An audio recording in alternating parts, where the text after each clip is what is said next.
Você já parou para pensar por que certos pecados parecem receber mais atenção do que outros? Bem-vindo à nossa reflexão de hoje, onde vamos explorar a ditadura do sexo e como isso influencia nossas percepções sobre o pecado. A ditadura do sexo. A ditadura do sexo. Quantos tipos de pecados existem?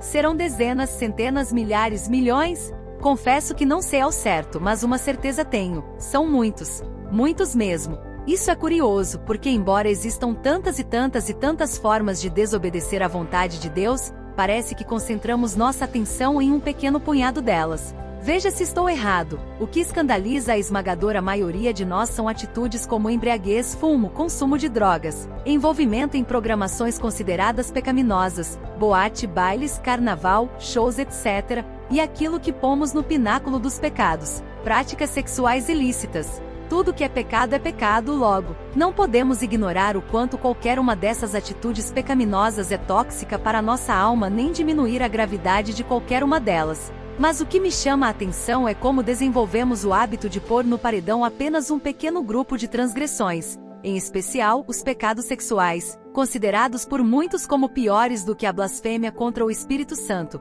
quando existem dezenas, centenas, milhares ou milhões. Será que a eleição do sexo ilícito no imaginário popular como a pior de todas as transgressões tem alguma implicação? Tem sim, e são implicações sérias. Conheci um livro em que, em síntese, o autor expõe sua visão do que faz um sacerdote ser bem-sucedido, ou seja, o que seria sucesso no ministério. É uma obra bem interessante e que tem o seu valor, mas algo chamou minha atenção. Percorri com interesse suas páginas, até que cheguei ao capítulo que fala sobre santidade. Quando vi o tema, imaginei que ele discorreria sobre diferentes questões, como bom uso do dinheiro da igreja, relacionamento saudável com a família, cuidados com a vaidade excessiva, sexualidade sadia, humildade no uso do poder, justiça ao lidar com as ovelhas, a importância de ser manso no trato com os diferentes, a necessidade de não se corromper para obter facilidades, amar o próximo como a si mesmo, e uma série de outros tópicos que, a meu ver, são indissociáveis do tema santidade do ministro. Só que, para minha surpresa, o autor começa o capítulo falando sobre sexo, prossegue falando sobre sexo e o termina falando sobre sexo. Cheguei ao final desse trecho pensando: tá certo, concordo, mas só sexo? É absolutamente inquestionável que uma sexualidade santa é fundamental para a vida pessoal e ministerial de um indivíduo. Devemos estar em constante vigilância para não cometer transgressões sexuais e, caso pequemos, sempre buscar o arrependimento sincero e a mudança de atitude. Mas, do jeito que o autor desse livro e muitos irmãos e irmãs tratam a questão, a sensação que tenho é que ser santo é apenas ser sexualmente santo. A pergunta é: e o resto? E as outras dezenas ou centenas, os outros milhares ou milhões de pecados, que fim levaram? A conclusão a que chego é que nós criamos um ranking de pecados. E no alto do pódio, triunfando como os piores pecados de todos, estão os de cunho sexual. Uma distinção que é importante lembrar, a Bíblia não faz. A revista Ultimato publicou na uma edição, número 346, página 42, um artigo não assinado em que aponta a negligência de grande parcela dos cristãos no que tange aos pecados ligados à injustiça social. Diz o texto: a maior parte dos pregadores tem chamado a minha atenção para os pecados do sexo, o amor livre, a prostituição, o adultério, a pornografia, o homossexualismo, indicando a conduta certa nesta área. Agradeço a Deus por isso, mas lamento muito o silêncio, a falta de clareza e de ênfase na outra pregação, não menos importante que a anterior, por falta de profetas nesta área. Demorei muito tempo a compreender que é pecado tanto trair o cônjuge como deixar o irmão de estômago vazio. Creio que o autor teve 101% de clareza em sua afirmação, pois conseguiu enxergar o quanto a ditadura do sexo está desviando as nossas preocupações de muitos outros tipos de pecados. Não quero ser mal compreendido, então preciso enfatizar algo: pecados sexuais são graves. Nunca vou dizer o contrário, nem vou passar a mão na cabeça deles. São horríveis e ponto. Toda prática sexual ilícita é destrutiva e só gera problemas, dor, morte e devastação.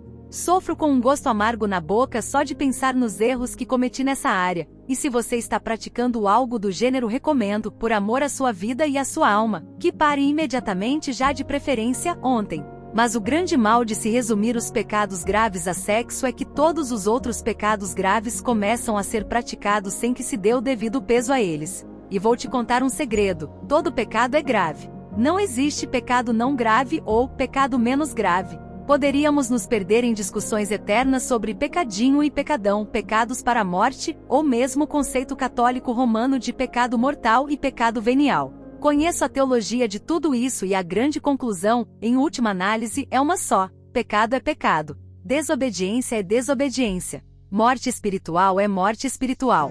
Não existe morte que mate mais do que outra morte. Quem morre de queda de avião morre tanto quanto quem morre de pneumonia. Quem morre numa explosão nuclear morre tanto quanto quem morre de dengue. Tirando a imperdoável blasfêmia contra o Espírito Santo, que é atribuir atos divinos ao diabo, os demais pecados estão todos no mesmo saco. Representam morte espiritual e carecem de arrependimento, confissão e abandono. Se um ministro do Evangelho comete um pecado sexual, ele imediatamente é afastado de seu cargo. E isso é correto, pois essa alma preciosa e valiosa está doente e necessita ser tratada, cuidada, pastoreada, sarada e só então reconduzida às suas atividades ministeriais. Mas não deveria ser assim também com o ministro que peca pela inveja, pela ganância, pela arrogância, pela soberba, pela corrupção, falta de amor, vaidade, maledicência, dissensões, partidarismos, egoísmo, egocentrismo, hipocrisia, abuso de poder,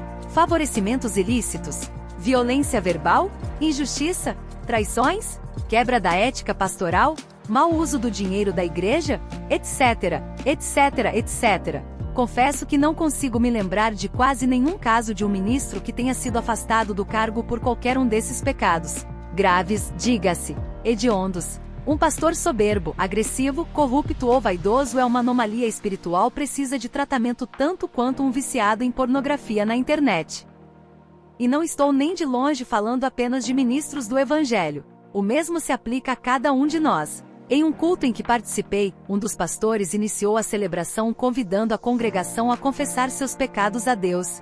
Claro que me lembrei de meus pecados sexuais, mas também me lembrei de muitos e muitos e muitos outros tipos de pecados, a ponto de a oração terminar e eu ter de interromper meu ato de contrição sem ter tido tempo de conversar com o Senhor sobre todos. Poucas vezes nos derramamos em lágrimas por termos sido, por exemplo, invejosos, iracundos, gananciosos, espertalhões, abusados ou por termos usado o jeitinho brasileiro que é pecado, diga-se de passagem.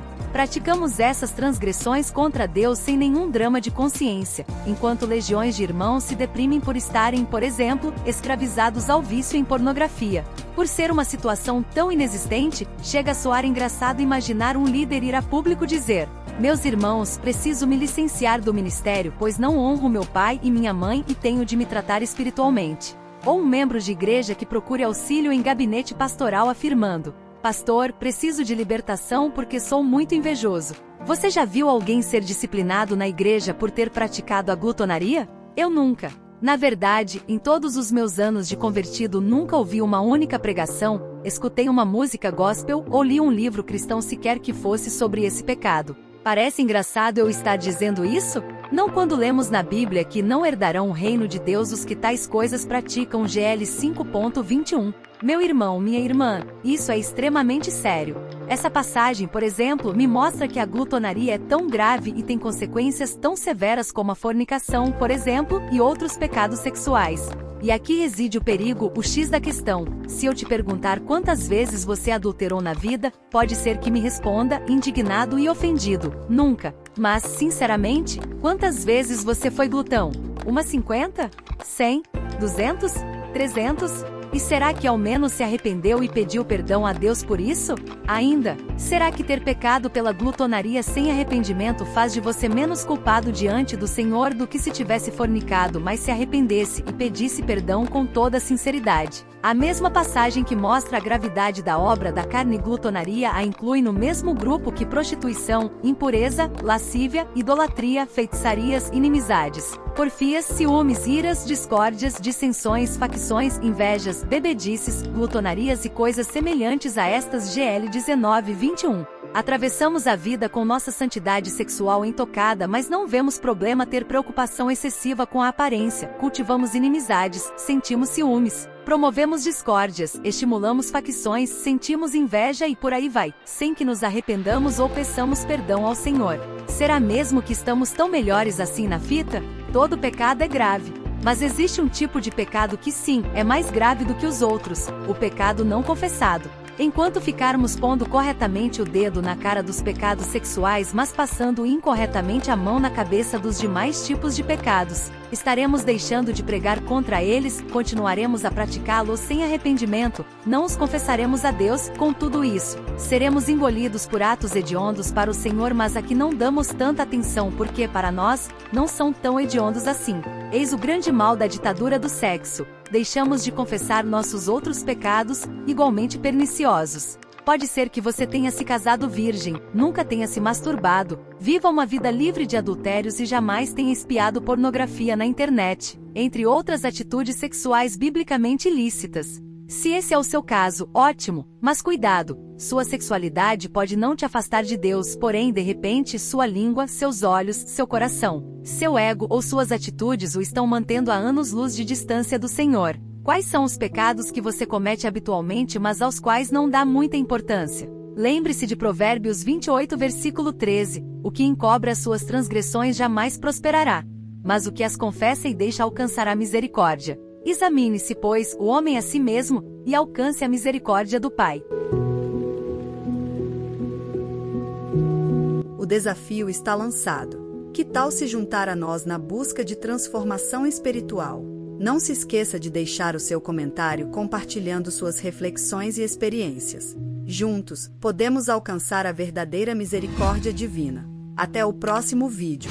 Paz a todos vocês que estão em Cristo.